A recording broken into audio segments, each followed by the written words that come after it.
Episode 11 princess style में उठाकर classroom में लेकर जाना। रमन की बात सुनकर रेहान उसे उसकी कमर से पकड़कर अपने करीब खींच लेता है और अब रमन और रेहान के बीच कोई दूरी बाकी नहीं रह गई थी।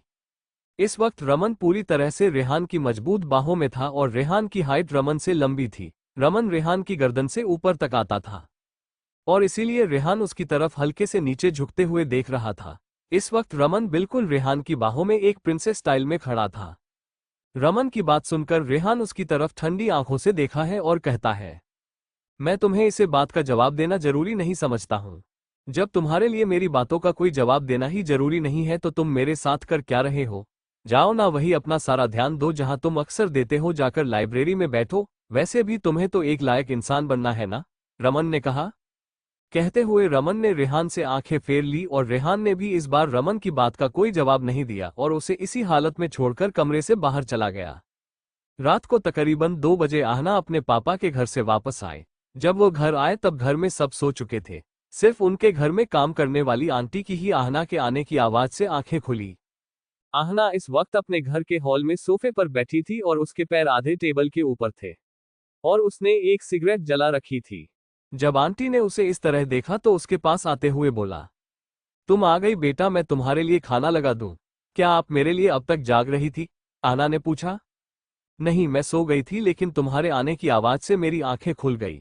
मैं तुम्हारा आने का इंतजार भी किया था, लेकिन जब तुम नहीं आई तो मेरी आंखें लग गई थी। खैर ये सब छोड़ो, बताओ मैं तुम्हारे लिए खाना लगा दूं, आंटी ने कहा। आंटी की बात सुनकर आहना के चेहरे पर एक अजीब सी मुस्कान आ जाती है और वह कहती है, जहां मेरे अपने मेरी फिक्र नहीं करते हैं और आप मेरे लिए इतनी रात को जागकर पूछ रही हैं कि मैं खाना खाऊंगी या नहीं।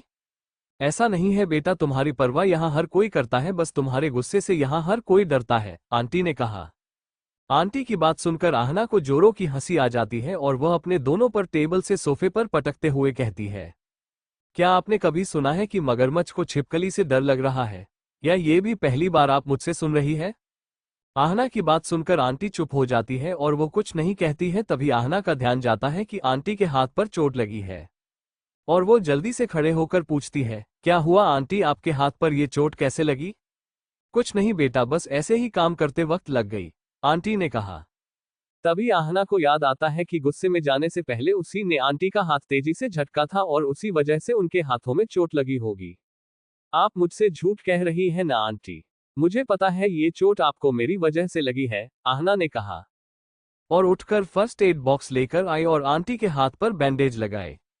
आहना को अपनी इतनी परवाह करते देखा आंटी कहती है, जब तुम सबके लिए इतनी अच्छी हो और जब तुम दिल की इतनी अच्छी हो तो क्यों सबसे झगड़ा करती रहती हो? तुम्हें पता भी है तुम्हारे जाने के बाद तुम्हारे बारे में घर में कैसी कैसी बातें होती हैं। तुम अपने आप को बदलती क्यों नहीं हो बेटा? आपसे किसने कहा आंटी कि मैं एक अच्छी लड़की हूँ? मेरे बारे में जो घर में बातें होती हैं वह एकदम सही होती है। कहते हुए आना अपनी जगह से उठी और सोफे पर ही सोने की कोशिश करते हुए कहती है, आप जाए सो जाए, सुबह उठते ही आपको फिर से सबके लिए खाना बनाना पड़ेगा। मैं पापा के घर से खा कर आई हूँ। तुम अपने पापा के घर क्यों गई थी? अगर मैडम को ये बात पता चली तो वो बहुत तेज गुस्सा हो जाएगी। उन्होंने आपको मना किया था ना कि आपको वहां नहीं जाना चाहिए, और मेरे ख्याल से भी आपको मैडम की बात की नाफरमानी करके वहां नहीं जाना चाहिए, आंटी ने कहा। ये कैसी बात कर रही है आंटी, आप भी मॉम की तरह उनकी बातों में आ गई है। वह आखिर मेरे पापा हैं, उनसे मुझे क्या खतरा होगा? खतरा था वह मम्मी को था, क्योंकि मम्मी की ही आशिकी पापा ने रंगे हाथों से पकड़ी थी। खैर अब बातें बहुत पुरानी हो गई है, लेकिन अब मेरे ख्याल से आपको यहाँ से जाना चाहिए। गुड नाइट आंटी, कहते हुए आना वहीं सोफे पर सो जाती है। अगली सुबह यूनिवर्सिटी में हर कोई इस बारे में बात कर रहा था जो बीती रात कॉलेज कैंपस में हुआ। पहले तो आहना और माही का किश और बाद में रमन और रेहान का।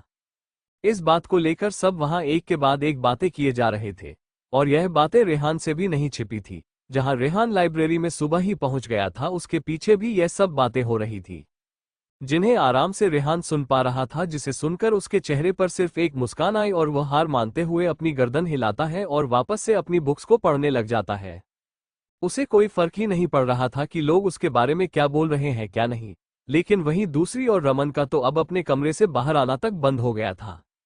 उसे समझ ही नहीं आ रहा था कि वह बाहर जाकर किसे अपना मुंह दिखाएगा और किस क्या कहेगा। ये सब सोच सोचकर रमन का दिमाग अंदर ही अंदर खराब हुए जा रहा था।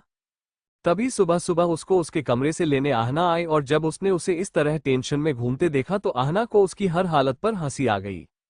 तुम मुझे देखकर हंस रही है नहीं? रमन ने कहा, क्यों तुझे ऐसा लगता है कि तू एक जोकर है जो तुझे देखकर कोई हंसेगा? और अगर ऐसी बात है तो तू गलत नहीं है। वैसे भी कल रात के बाद मुझे यही लगा था कि तेरी इतनी हिम्मत हुई नहीं होगी कि तू अपने आप को इस हॉस्टल से बाहर निकाल सके। इसीलिए मैंने सोचा क्यों ना मैं तेरी मदद कर दूं, आहना ने कहा। कहने का क्या मतलब था तेरा? तू कहना क्या चाहती है? रमन ने कहा। रमन की बात सुनकर आहना आगे बढ़कर उसके गले में हाथ डालती है और कहती है, दोस्त हमेशा मुसीबत के वक्त ही काम आने के होते हैं और तेरा जो यह मुश्किल वक्त है इसमें तुझे मैं ही काम आऊंगी। कहते हुए आहना रमन को बाहर ले जाने लगती है। रमन आहना के हाथ से छूटकर पीछे हो जाता है और कहता है, नहीं मैं नहीं जाऊंगा। ठीक है, अगर तुझे नहीं जाना है तो मैं रेहान को बुला देती हूँ। वह आकर तुझे यहाँ से प्रिंसेस स्टाइल में उठाकर लेकर जाएगा और फिर तुझे तेरी क्लासरूम में बैठाएगा। ये चलेगा ना तेरे को? आहना ने कहा। तेरा दिमाग खराब हो गया है क्या, या फिर तू जानबूझकर ऐसा कर रही है? मैं रेहान के साथ कहीं नहीं जाने वाला हूँ।